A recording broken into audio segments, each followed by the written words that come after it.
En el corazón de la historia humana late un misterio que ha desafiado a emperadores, científicos y creyentes por igual. Un hombre que nació en la oscuridad de un pesebre, que vivió sin riquezas ni ejércitos, y cuya muerte debería haber sido solo un pie de página en los anales del Imperio Romano. Sin embargo, hoy dividimos el tiempo en antes y después de su existencia. Jesús de Nazaret no es solo un personaje histórico, es un rompecabezas que sigue desconcertando al mundo. ¿Por qué?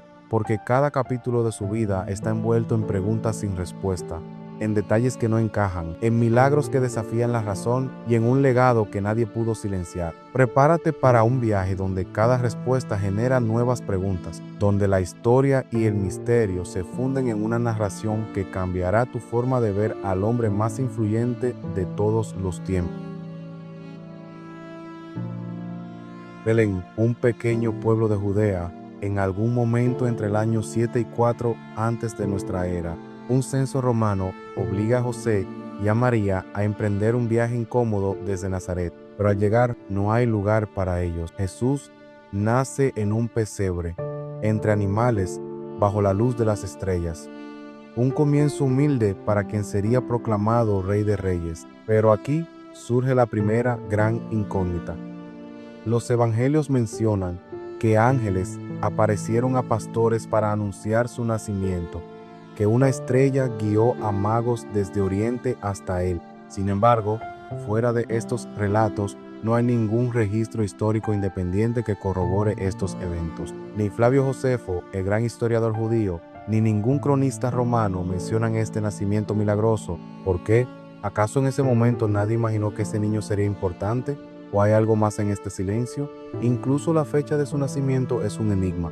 Celebramos su venida el 25 de diciembre, pero los estudiosos coinciden en que probablemente nació en primavera o verano.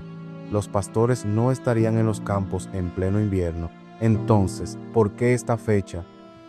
La respuesta nos lleva a fiestas paganas que la iglesia absorbió. Pero eso es otra historia. Lo que importa es que desde el primer momento, la vida de Jesús está envuelta en sombras que solo aumentan el misterio. El río Jordán, un lugar de aguas turbias y corrientes rápidas. Allí, Juan el Bautista predicaba un mensaje de arrepentimiento y bautizaba a las multitudes, hasta que un día Jesús aparece entre la gente y pide ser bautizado. Juan, según los evangelios, se resiste y le dice: yo necesito ser bautizado por ti. Pero Jesús insiste, y cuando emerge de las aguas, los cielos se abren, el Espíritu Santo desciende como paloma y una voz retumba: este es mi Hijo amado, en quien tengo complacencia. Un momento dramático, cargado de simbolismo. Pero, ¿qué ocurrió realmente? ¿Fue una visión privada de Jesús? ¿Algo que todos presenciaron? Y hay una pregunta aún más inquietante. Si Jesús era sin pecado, ¿por qué necesitaba un bautismo de arrepentimiento? Algunos teólogos sugieren que era un acto simbólico, una identificación con la humanidad. Lo cierto es que este momento marca un antes y un después. A partir de aquí, Jesús comienza su ministerio público, pero también atrae la atención de las autoridades, porque un hombre que afirma ser el Hijo de Dios no pasa desapercibido en la Jerusalén ocupada por Roma. El ministerio público de Jesús comienza con un acto aparentemente simple, pero profundamente simbólico en las bodas de Caná. Allí, ante la angustia de los anfitriones que se han quedado sin vino, transforma agua en un líquido que los sirvientes reconocen inmediatamente como el mejor vino servido en la fiesta. Este primer milagro, como todos los que realizaría después, contiene múltiples capas de significado. No se trata simplemente de un acto de compasión, sino de una demostración deliberada de que con él llegaba algo nuevo, algo mejor que lo anterior. Pero los milagros de Jesús no se limitaban a gestos simbólicos. Curaciones instantáneas de leprosos, hombres que llevaban décadas ciegos recuperando la vista, incluso la resurrección de Lázaro después de 4 días en el sepulcro. Cada uno de estos actos plantea preguntas incómodas para el escéptico y profundas revelaciones para el creyente. ¿Cómo explicar estos fenómenos? La medicina moderna no tiene respuestas para curaciones instantáneas de enfermedades degenerativas. La física no puede explicar cómo un hombre podría caminar sobre las aguas del mar de Galilea durante una tormenta. Y sin embargo, los evangelios relatan estos eventos con una sobriedad que sorprende, sin florituras como hechos consumados. Más intrigante aún es la reacción de los testigos, fariseos que acusan a Jesús de usar magia negra, discípulos que se preguntan entre sí: ¿qué clase de hombre es este que hasta el viento y las olas le obedecen? Multitudes que intentan hacerlo rey por la fuerza después de alimentar a 5,000 personas con 5 panes y 2 peces. Cada milagro no era solo un acto de poder, sino una provocación deliberada, un desafío a las estructuras establecidas tanto religiosas como políticas. En un mundo gobernado por la ley del talión, donde el ojo por ojo era considerado justicia, Jesús propone algo radicalmente distinto. Amad a vuestros enemigos, poned la otra mejilla, bienaventurados los pobres de espíritu. El Sermón del Monte no es solo un discurso religioso, es una revolución ética que sacude los cimientos de la moralidad humana. Pero lo más sorprendente no es la novedad de sus enseñanzas, sino la autoridad con que las pronunciaba. Los rabinos de la época citaban constantemente a sus maestros y tradiciones, pero Jesús repetía una y otra vez: pero yo os digo. Esta afirmación de autoridad personal escandalizaba a los líderes religiosos. ¿Quién era este hombre que se permitía reinterpretar la ley de Moisés? Sus parábolas, aparentemente simples historias campesinas, escondían profundas verdades espirituales que dejaban perplejos tanto a sus seguidores como a sus detractores. La del hijo pródigo, que revela la naturaleza incondicional del amor divino. La del buen samaritano, que redefine quién es nuestro prójimo. La de la oveja perdida, que muestra el valor de cada individuo. Estas enseñanzas no solo cambiaron el curso de la religión, sino que transformaron para siempre la concepción occidental del valor humano. Sin embargo, Jesús no era solo un maestro de sabiduría, sus palabras tenían filo. ¡Ay de vosotros, escribas y fariseos, hipócritas! Era un ataque directo contra la élite religiosa. Cuando limpió el templo con un látigo, volcando mesas de cambistas, estaba desafiando no solo prácticas comerciales, sino todo un sistema económico religioso. Este equilibrio entre amor revolucionario y confrontación directa es uno de los aspectos más fascinantes de su personalidad histórica. La última cena marca el comienzo del fin. Jesús, sabiendo que su hora había llegado, instituye un ritual que sus seguidores repetirían por siglos. Este es mi cuerpo, dice sobre el pan. Esta es mi sangre, declara sobre el vino. Palabras que han sido analizadas, debatidas y veneradas durante 2 milenios. Pero esa noche en el aposento alto es también el escenario de uno de los mayores misterios del Nuevo Testamento. La traición de Judas. Porque uno de los 12, testigo de tantos milagros, entregaría a su maestro por 30 monedas de plata. El Evangelio de Juan sugiere que Satanás entró en él, pero esto plantea más preguntas que respuestas. El recientemente descubierto Evangelio de Judas presenta una perspectiva radicalmente diferente. Judas, como el discípulo más leal, el único que entendió que la crucifixión era necesaria para el plan divino. Sea cual sea la verdad, esa noche termina en el huerto de Getsemaní, donde Jesús vive una agonía espiritual tan intensa que su sudor se convierte en gotas de sangre. Un fenómeno médico conocido como hematohidrosis. Allí es arrestado por una turba armada, mientras sus discípulos huyen. El juicio que sigue es una farsa legal. Se presentan testigos falsos cuyas declaraciones no coinciden. El sumo sacerdote Caifás rasga sus vestiduras ante la afirmación de Jesús de ser el Mesías. Pero el momento más revelador ocurre cuando Jesús es llevado ante Poncio Pilato, el gobernador romano. La conversación entre ellos es uno de los diálogos más profundos registrados en la historia. ¿Eres tú el rey de los judíos?, pregunta Pilato. Mi reino no es de este mundo, responde Jesús. Pilato, filósofo estoico pragmático, se enfrenta a una verdad que no puede comprender.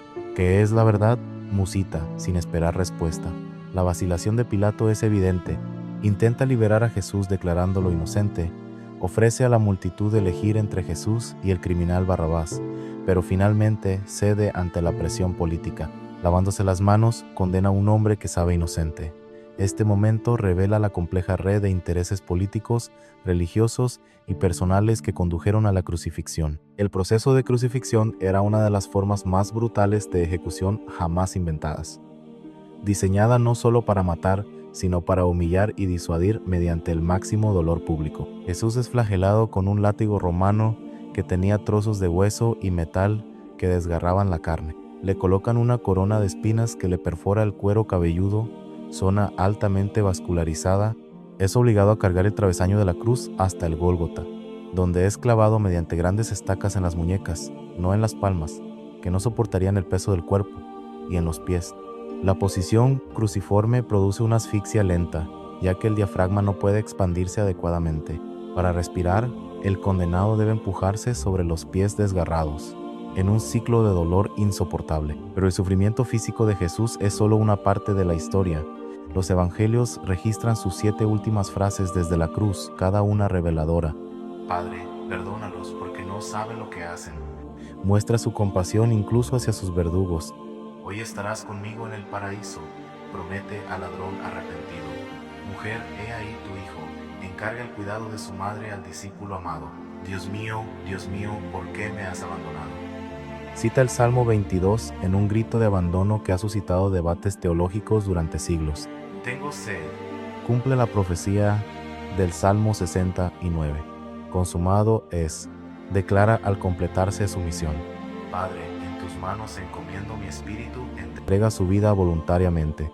Mientras esto ocurre, los evangelios registran fenómenos sobrenaturales, tinieblas desde el mediodía hasta las 3 de la tarde, imposiblemente un eclipse, pues era luna llena durante la Pascua, un terremoto que rasga el velo del templo de arriba abajo, ese velo que separaba el lugar santísimo de varios centímetros de grosor, y según Mateo, tumbas que se abren y santos que resucitan. El centurión romano, experto en ejecuciones, al presenciar todo esto declara: verdaderamente este era el Hijo de Dios. La muerte de Jesús no es el final trágico de un buen maestro, sino el cumplimiento de un patrón que los primeros cristianos identificarían en las escrituras hebreas. El siervo sufriente de Isaías 53, el rechazado del Salmo 22, el Cordero Pascual cuya sangre protege. José de Arimatea, miembro del Sanedrín, pero discípulo secreto de Jesús, solicita el cuerpo a Pilato y lo deposita en una tumba nueva excavada en la roca. Las mujeres que lo habían seguido desde Galilea observan dónde lo colocan, planeando volver después del sábado para ungir el cuerpo. Pero cuando llegan al amanecer del primer día de la semana, encuentran la piedra removida y la tumba vacía. Lo que sigue es una serie de apariciones que desafían categorías sencillas. Jesús se manifiesta a María Magdalena junto a la tumba, inicialmente confundiéndolo con el hortelano. Se aparece a 2 discípulos en el camino a Emaús, haciéndose el desconocido hasta partir el pan. Se presenta ante los 11 en un aposento con puertas cerradas, mostrando sus heridas, pero comiendo pescado para demostrar su realidad física. En una ocasión se aparece a más de 500 personas a la vez. Estas narraciones presentan un cuerpo resucitado que trasciende las limitaciones físicas normales. Puede aparecer y desaparecer, atravesar paredes, pero que es tangible y reconocible. El escepticismo de Tomás, que solo cree al palpar las heridas, es satisfecho por Jesús de manera compasiva. Durante 40 días, según el libro de los Hechos, se aparece enseñando sobre el reino de Dios. Finalmente, en el Monte de los Olivos, asciende ante sus discípulos, prometiendo enviar al Espíritu Santo. La resurrección no es solo un milagro más en la lista, es el evento fundacional del cristianismo. Como dijo Pablo, si Cristo no resucitó, vana es nuestra fe. Los discípulos que habían huido atemorizados durante el arresto de Jesús se transforman en testigos intrépidos dispuestos a morir por lo que afirmaban haber visto. La tumba vacía sigue siendo hoy uno de los mayores enigmas históricos. Teorías como el robo del cuerpo, la muerte aparente o la alucinación colectiva han sido propuestas y debatidas durante siglos, pero ninguna explica satisfactoriamente todos los datos históricos y la transformación radical de los discípulos. Desde aquel pequeño grupo de galileos asustados en un aposento alto hasta convertirse en la religión más influyente del mundo, el cristianismo se expandió contra todo pronóstico. Perseguido por Roma, el mensaje de Cristo encontró eco primero entre los pobres y marginados, luego entre intelectuales y finalmente hasta en los emperadores. Pero este éxito no estuvo exento de contradicciones. La cruz, instrumento de tortura, se convirtió en símbolo de esperanza. Las enseñanzas de amor al enemigo a menudo fueron eclipsadas por guerras religiosas. La sencillez del carpintero de Nazaret fue envuelta en la pompa de catedrales y rituales complejos. Sin embargo, a través de los siglos, la figura de Jesús sigue desafiando a cada generación. Revolucionarios como Tolstoy vieron en él al gran igualador social. Místicos como Teresa de Ávila lo experimentaron como amigo íntimo. Científicos como Pascal encontraron en él la respuesta al vacío existencial. Artistas desde Miguel Ángel hasta Dostoyevsky intentaron capturar su esencia. Hoy, mientras la erudición histórica intenta reconstruir al Jesús real, separando capas de tradición eclesiástica, descubrimos que su influencia permea aspectos insospechados de nuestra cultura, desde el calendario que usamos hasta conceptos como derechos humanos que derivan de su enseñanza sobre el valor de cada persona. Las parábolas de Jesús siguen siendo estudiadas en escuelas de negocios por su poder comunicativo. Su ética del perdón radical ha inspirado movimientos de reconciliación en Ruanda y Sudáfrica. Psicólogos reconocen el valor terapéutico de sus enseñanzas sobre la ansiedad y el juicio. 2000 años después, Jesús sigue siendo una figura imposible de ignorar, ya sea como objeto de fe, estudio histórico o influencia cultural. Este hombre resulta ser el centro de la historia humana. Después de recorrer los datos históricos, los milagros, las enseñanzas, la muerte y la supuesta resurrección, nos enfrentamos a la misma pregunta que Pilato hizo hace 2 milenios. ¿Qué haréis entonces con Jesús llamado el Cristo? La evidencia histórica muestra que existió, que fue crucificado bajo Poncio Pilato, que su tumba fue encontrada vacía y que sus seguidores estaban convencidos de haberlo visto resucitado. Más allá de esto, entramos en el territorio de la fe. Pero incluso dejando de lado las creencias religiosas, Jesús de Nazaret sigue siendo el personaje más influyente que haya caminado sobre la tierra. Su mensaje de amor, perdón y esperanza sigue resonando en un mundo fracturado. Su desafío a los poderes establecidos sigue inspirando a los que buscan justicia. Su compasión por los marginados sigue dando valor a los invisibles de la sociedad. Quizás el mayor milagro no sea ninguno de los relatados en los evangelios, sino el hecho de que, después de 2000 años, este humilde rabino judío siga siendo noticia, siga inspirando debates, siga transformando vidas. El carácter de Jesús no está escrito, sino que es escrito y no puede ser escrito. Cada generación debe enfrentarse a su misterio, a su desafío, a su pregunta fundamental: ¿y vosotros, quién decís que soy yo? La respuesta, como descubrieron aquellos primeros discípulos, lo cambia todo. En los evangelios encontramos registrados alrededor de 36 eventos sobrenaturales que realizó Jesús. Pero más allá de lo asombroso, ¿qué significado tienen? ¿Por qué los hizo? ¿Qué nos dicen sobre quién era Él y sobre el reino de Dios que anunciaba? No vamos solo a enumerarlos como una lista de chequeo. Vamos a agruparlos en categorías para entender mejor sus dimensiones y sobre todo a reflexionar sobre el mensaje que encierran. ¿Preparados para este viaje? Primero, para darle estructura, vamos a dividir estos milagros en 5 grandes categorías. Milagros de sanidad, donde Jesús restaura la salud física. Milagros sobre la naturaleza, donde demuestra autoridad sobre la creación. Exorcismos, liberando a personas de espíritus malignos. Resurrecciones, el poder supremo sobre la muerte. Y, por último, otras manifestaciones de poder. Eventos únicos que no encajan fácilmente en las anteriores. Primero voy con la categoría más numerosa: las sanidades. Jesús mostró una compasión inmensa por el sufrimiento físico. Veamos algunos ejemplos clave. Sanando a la suegra de Pedro. Uno de los primeros milagros registrados. Jesús simplemente tocó su mano y la fiebre la dejó. Simple, directo, mostrando su cuidado incluso en lo cotidiano. Sanando a un leproso. La lepra no solo era una enfermedad terrible, sino que marginaba social y religiosamente. Jesús lo tocó, algo impensable, y lo sanó. Un mensaje claro: la compasión de Dios alcanza a los más excluidos. Sanando al siervo del centurión.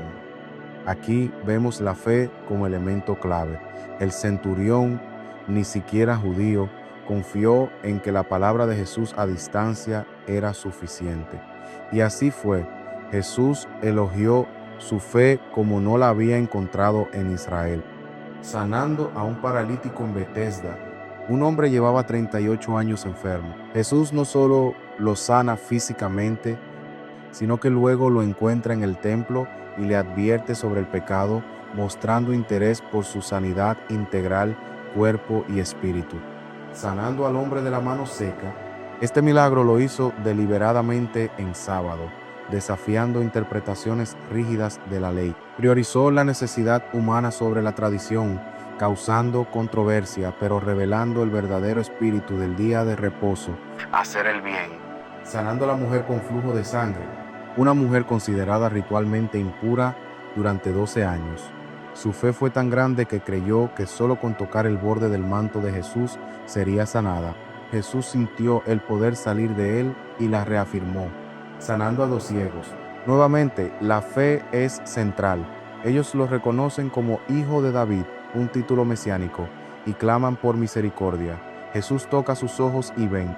Les pide discreción, pero ellos no pueden contener la noticia. Sanando a un mudo endemoniado, aquí se cruzan sanidad y liberación. Jesús expulsa al demonio que causaba la mudez, y el hombre habla. La multitud se asombra, pero los fariseos lo acusan de usar poder demoníaco, un anticipo del rechazo que vendría. Sanando a un hombre ciego y mudo, similar al anterior, causando el mismo asombro popular y la misma acusación farisaica. Jesús responde argumentando lógicamente que Satanás no echaría a Satanás. Sanando a la hija de la mujer sirofenicia, un milagro fuera de Israel. La fe y la persistencia de esta mujer gentil son puestas a prueba por Jesús, y ella responde con humildad y confianza. Su hija es liberada a distancia. Sanando a un sordomudo, Jesús lo aparta, toca sus oídos y lengua, suspira y le susurra, una muestra de la cercanía y la emoción de Jesús ante el sufrimiento. Sanando a un ciego en Betsaida, un milagro en 2 etapas. Primero, el hombre ve figuras confusas. Jesús vuelve a imponerle las manos y entonces ve claramente un símbolo, quizás de cómo la comprensión de quién es Jesús también es un proceso. Sanando a un hombre ciego de nacimiento, Jesús niega que la ceguera fuera por pecado, sino para manifestar las obras de Dios. Hace lodo con saliva, lo unta en los ojos del ciego y le manda a lavarse en Siloé. El hombre ve y luego tiene un encuentro profundo con Jesús, reconociéndolo como el Hijo del Hombre.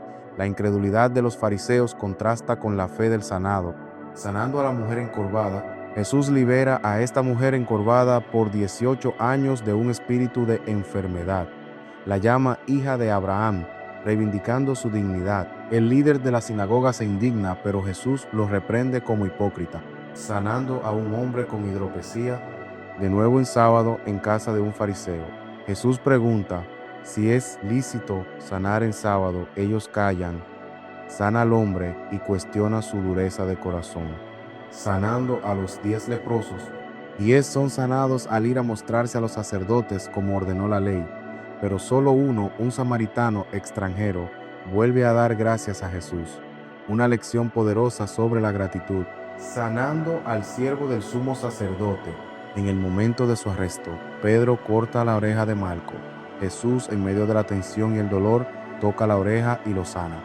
Un acto de gracia y dominio incluso en la hora más oscura. Vaya lista de sanidades. Pero Jesús no solo tenía autoridad sobre el cuerpo, sino sobre la misma creación. Pasemos a la segunda categoría. Milagros sobre la naturaleza. Estos muestran su dominio absoluto sobre el mundo físico. Calmando la tormenta, sus discípulos, experimentados pescadores, están aterrados por una feroz tempestad. Jesús duerme, lo despiertan. Él reprende al viento y al mar. El mar se calma. La pregunta que los discípulos le hacen es: ¿quién es este que aún el viento y el mar le obedecen? Jesús camina sobre el agua. Otro momento de terror para los discípulos. Jesús viene hacia ellos caminando sobre las olas. Pedro intenta hacerlo también, pero duda y se hunde. Pero Jesús lo salva. Es el nombre de Dios en el Antiguo Testamento, la primera pesca milagrosa. Pedro y sus compañeros no habían pescado nada. Jesús, el carpintero, les dice que echen las redes de nuevo. La pesca es tan abundante que las redes se rompen. Pedro reconoce su propia indignidad ante tal poder. Este milagro llama a los primeros discípulos, alimentando a las 5,000 personas. Este es uno de los más conocidos. Con solo 5 panes y 2 peces, Jesús alimenta a una multitud inmensa y sobran 12 canastas, una muestra de provisión divina y prefiguración de la Eucaristía. Alimentando a las 4,000 personas. Similar al anterior, pero con 7 panes y unos pocos peces, sobrando 7 canastas, muestra la repetición de su poder compasivo ante las necesidades básicas. La moneda en la boca del pescado, un milagro único para pagar el impuesto del templo. Jesús le dice a Pedro que vaya al mar, eche el anzuelo, coja el primer pez que salga y en su boca hallará una moneda de 4 dracmas, el valor exacto para ambos. Demuestra su señorío incluso sobre las cosas pequeñas y su cumplimiento de las obligaciones. El sufrimiento humano no solo es físico. Jesús enfrentó directamente el mal espiritual. La tercera categoría son los exorcismos, donde libera a personas de la opresión demoníaca. Expulsando un demonio en la sinagoga de Capernaum, un hombre con espíritu inmundo grita: ¿Qué tienes con nosotros, Jesús Nazareno? ¿Has venido a destruirnos? Sé quién eres, el Santo de Dios. Jesús lo reprende y el demonio sale. La autoridad de su enseñanza se confirma con poder. Expulsando demonios en Gerasa, Gadara, uno de los exorcismos más dramáticos, Jesús libera a un hombre poseído por una legión de demonios, que vivía entre tumbas y era incontrolable. Los demonios entran en cerdos que se ahogan. El hombre queda en su sano juicio y quiere seguir a Jesús, pero él le manda a testificar en su casa. Expulsando un demonio mudo, expulsando un demonio ciego y mudo, liberando a la hija de la mujer sirofenicia. Ya lo mencionamos en sanidades, pero también son exorcismos. Sanando al niño endemoniado. Los discípulos no pudieron expulsar este demonio que causaba síntomas terribles, convulsiones, intentos de ahogo, fuego, agua. Jesús lo reprende, el demonio sale y el niño queda sano. Jesús habla de la importancia de la fe y la oración. El enemigo final es la muerte, y Jesús demostró tener autoridad incluso sobre ella. La cuarta categoría, impactante y llena de esperanza, las resurrecciones. Resucitando a la hija de Jairo, Jairo, un principal de la sinagoga, suplica por su hija moribunda. Jesús entra donde está la niña, toma su mano y le habla. Después la niña se levanta. Resucitando al hijo de la viuda de Naín, Jesús llega a Naín justo cuando sacan a enterrar al hijo único de una viuda. Conmovido, toca el féretro y dice que se levante, y el joven se sienta y comienza a hablar. Un milagro lleno de compasión por el dolor de la madre. Resucitando a Lázaro. Lázaro, amigo de Jesús, hermano de María y Marta, muere. Jesús espera deliberadamente días antes de ir. Al llegar, Lázaro llevaba 4 días en el sepulcro. Jesús llora, luego ordena que se levante. El hombre envuelto en vendas sale, una poderosa señal que prefigura su propia resurrección y provoca la decisión de los líderes de matarlo. Y finalmente, tenemos algunos milagros que son otras manifestaciones de poder, eventos únicos que revelan aspectos específicos de su gloria o misión. Convirtiendo el agua en vino, su primer milagro registrado en una boda en Caná. Ante la vergüenza de los anfitriones por quedarse sin vino, Jesús transforma agua en el mejor vino, un signo de alegría, abundancia y el comienzo de la nueva era. La transfiguración, aunque no es un milagro realizado por Jesús en otros, es una manifestación sobrenatural de su gloria divina. Su rostro y vestidos resplandecen. Aparecen Moisés y Elías, y la voz del Padre declara: «Este es mi Hijo amado, a él oíd». Afirma su identidad mesiánica y divina a sus discípulos más cercanos. La segunda pesca milagrosa. Después de su resurrección, los discípulos vuelven a pescar sin éxito. Un hombre, Jesús, al principio no reconocido, les dice desde la orilla que echen la red a la derecha. La pesca es enorme, 153 peces grandes. Juan lo reconoce. Simboliza la misión pescadora de hombres que continúa bajo su dirección. Y finalmente su propia resurrección, el milagro fundamental. el que valida todo lo demás y es el corazón de la fe cristiana. Jesús, crucificado y sepultado, resucita corporalmente al tercer día, vencedor del pecado y la muerte. Aparece a sus discípulos, mostrando las heridas, comiendo con ellos. Este no es un milagro que Jesús hizo en el mismo sentido, pero es el acto de poder divino supremo que corona su ministerio y revela plenamente quién es. Y ahí los tenemos, estos 36 eventos, o alrededor de ellos, como decíamos al principio, registrados en los evangelios, pero más importante que solo contarlos es preguntarnos, ¿qué nos revelan? Demuestran su identidad única. No era solo un buen maestro o un profeta más. Estos signos apuntan a su autoridad divina sobre la enfermedad, la naturaleza, los demonios, la muerte misma. Son señales de que el reino de Dios, con su poder restaurador, había llegado en él, para que creáis que Jesús es el Cristo, el Hijo de Dios, y para que creyendo tengáis vida en su nombre. Los milagros son retazos del futuro en el presente. Son vislumbres de cómo será el mundo cuando Dios reine plenamente, sin enfermedad, sin hambre, sin opresión demoníaca, sin muerte. Son la inversión de la maldición del pecado. Una y otra vez, Jesús vincula el milagro con la fe de quienes lo reciben o lo piden. El centurión, la mujer con flujo de sangre, Jairo, la sirofenicia. La fe es la puerta para experimentar su poder. Jesús no hizo milagros para hacer show. Fueron actos profundos de compasión por el sufrimiento humano físico, espiritual, social. Tocó a los intocables, se acercó a los marginados, lloró con los que sufrían. Los milagros apuntaban a algo mayor, a la persona de Jesús y a su obra redentora en la cruz. El mayor milagro no fue sanar un cuerpo, sino ofrecer salvación eterna al alma. Reflexionar sobre estos milagros nos desafía. ¿Quién decimos que es Jesús? ¿Reconocemos su autoridad en nuestras vidas? ¿Confiamos en su poder para sanar, liberar y dar vida, incluso ante las situaciones más imposibles? Gracias por acompañarme en este recorrido por los milagros de Jesús. Espero que te haya hecho pensar, asombrarte y quizás conocer detalles nuevos. Si te gustó, dale un buen like, eso ayuda mucho al canal. Comparte tu opinión en los comentarios. ¿Cuál de estos milagros te impacta más y por qué? Si eres nuevo por aquí, suscríbete para no perderte los próximos videos donde profundizamos en temas bíblicos e históricos y mucho más.